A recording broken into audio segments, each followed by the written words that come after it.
الآيات في آيات من القرآن الكريم وآيات قرآنية، وتحت الآيات القرآنية في اسم المخلوع، اسم اللي قاعد اللي قتلهم والأكبر كافر، حاطين اسم التاير المسلم معمر القذافي.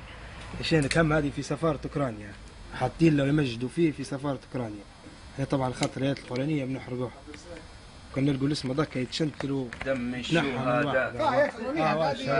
هي شده محمد دول سجل يا تاريخ وسطر. لا سيات ويوصل ويوصل اسمه هو دم الشهداء. اسم آيات قرآنية حاطين فيها آيات قرآنية، حاطين فيها من لوطة اسم التاير والمسلم والمفكر و إلى آخر الكلام هذا.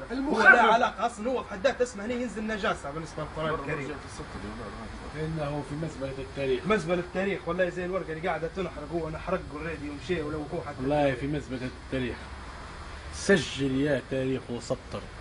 علي جاء اليوم اللي بنقولوا فيه القذافي يسقط، لأنه سوف يبقى ناو أند فوريفر. هذا طبعا القليل الكثير من لقيناه.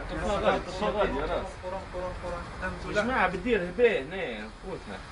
طلعوهم تحت خلف المظلة يا شباب، لا بنزين غير السيارات.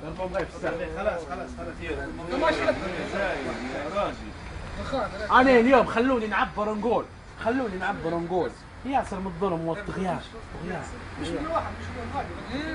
عليه وقت اللي نقول عليه حطوا بدل الآية القرآنية في صدق الله العظيم، صدق الله العظيم اسم المسلم والدائر وغيره. لوثة مكتوبة ويلكم تو ذا جريت ليبيا الجماهيرية، قال لي مكتوبة مرحبا في ليبيا الخضراء.